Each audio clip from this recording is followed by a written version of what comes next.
Hello, everybody. Welcome back. I am ready to dish out some advice. Yeah, I wrote it down on a piece of paper for some reason. Now this is a thing we're going to be doing for this segment. So, welcome, dorks, to another installment of Dear Flappy. I'm just going to roll right into the first one, which is a question from Kiora. The high school I'm going to next year has a Dungeons and Dragons club, which I want to join. However, my dad and my brother are worried I'll be made fun of if I join. What should I do? And I actually looked through some of the answers here, thinking maybe there's some good advice here, and I found very little good advice because you may be made fun of, but the world is made by people who were not afraid whether people made fun of them or not, which is probably not true. Buddy, Dungeons and Dragons is nothing to be ashamed of.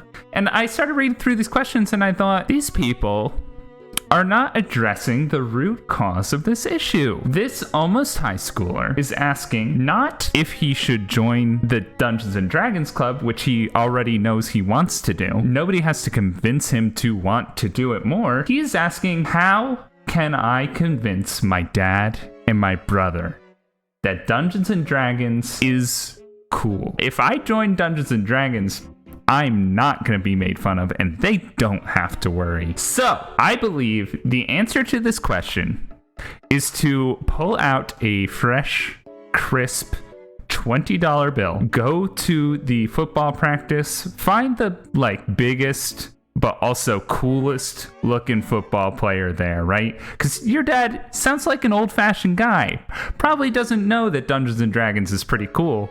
But he also doesn't know that you're paying a person $20 to come hang out at your house and tell your dad how cool Dungeons and Dragons Club is, and also how cool football is. I feel like the football credibility is gonna give your dad that push that he needs to be like, okay, I'm okay if my son wants to do this nerdy thing, because you know what? Maybe it's not a nerdy thing anymore. You could also make your own sort of club and call it is there a cool club other than sports to be a part of? I feel like the answer is no. Anyway, you're gonna make your own club. You're gonna pretend that it's something cool, like the car shop club. That sounds like something your dad might be into. You're gonna look at your dad and you're gonna say, I started a car shop club, and you're gonna go to car shop club every day and you're gonna play Dungeons and Dragons. And then your club is now competing with a better brand against the real Dungeons and Dragons club. So there's also that option as well. I want to move on to a question that came in from my Discord, which you can go on and you can submit or ask questions. The Discord link is down below. This question was asked directly by Crazy Eighths. You have mentioned your home game in several videos. What was your favorite combat encounter that you ran in your current home game, and what made it your favorite? I have a couple favorite combats from my most recent campaigns. My players fought garbage monsters, is what I call them, like garbage gremlins that attack you. It was really fun because it was the first time that I actually went into the monster manual and said, okay, I'm gonna take a monster out of the monster manual and I'm gonna reskin it, and it worked really well. So I took black ooze from the monster manual and I said, okay, these are just garbage bags that are crawling around with pseudopods instead, and I enjoyed that a lot. I also have one that my players really enjoyed. One of my players is an exterminator in our campaign. He does extermination for a living, like some sort of fantasy orcan. He got hired at this camp they're going to basically eradicate the skate park from the giant roaches that have infested it. I had 20 some odd cockroaches that were huge crawling around this skate park, and they had a blast just sort of whacking at some roaches and killing the shit out of them. That's actually a really fun thing to do with your players, is just give them an easy peasy encounter where they feel strong, fighting some simple creatures who aren't really a threat, but there's a ton of them. We are going to move on to another Kiora. God, I need to know how to pronounce this website. What are some of the most broken ways of using a decanter of endless water? Now, a lot of people are like, oh, you should just flood a dragon's lair and drown it. And I'm like, Dragons are a little bit trickier than that, but you know what's pretty simple. Mad Max Fury Road, okay? You go to a principality, you destroy all the water in that principality, and now you are the water lord, and nobody can get water unless they get it from you. And the income that you get from this is tremendous. It's incredible. So you are just gonna set up your own little water peddling business, and people need water. Everyone needs water. I had a couple other things that I thought might be a good use. I thought maybe like if you don't have access to a ladder, but you do have access to some sort of tall water sealed box, you could fill that up with water while you're sitting in it, and then you could get up to the point, like you could tread water up to the point that you're trying to get to, so it kind of works instead of a ladder. Just a little thought that you might want to consider. Boom, answered. Advice. Let's move on. I have a question from a YouTube comment that I want to read to you. This comes from Max Labor, a YouTube user. I love the content. I also think Flump gets a lot of slack from its stat block. My question is, how do you get players to ever show up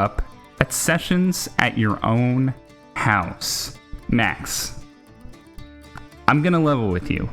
I have never held an in-person D&D campaign, but I did come up with several plans for you. You're gonna wanna maybe like make some signs that point towards your house and say like, free beer and Cheetos, and then you're sitting there at the head of the table, and once you've gathered 6 people, you have some sort of squire that you've hired to lock all of the doors in your house. You sit at the table, you run your campaign, they aren't allowed to leave until you have been satisfied, and you're done. That's one way to do it, but for real, just tell people like, hey, it makes it easier on me if we could just have the game at my house. I have a big dining room table, or like, I have a good selection of snacks. If the question is like, I am having a session at my house and people have agreed, but they don't show up, that sucks. You got to talk to those people and say like, not just me, but other people in this group are making a commitment to show up for D&D. I don't think it's really cool of you to commit to that and then to back out of it. It makes me feel bad, it makes everyone feel bad, and then we have to figure out something to do. So please show up, or like maybe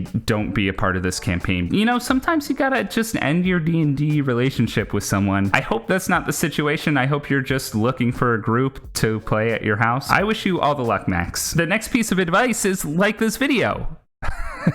So we have one last question. This one comes from Team A on Discord. This is in the Discord channel. Are there any player races you don't let players play in your current campaigns? This can be for either world building reasons, like certain races not being present, or balance reasons, like the Aarakocra.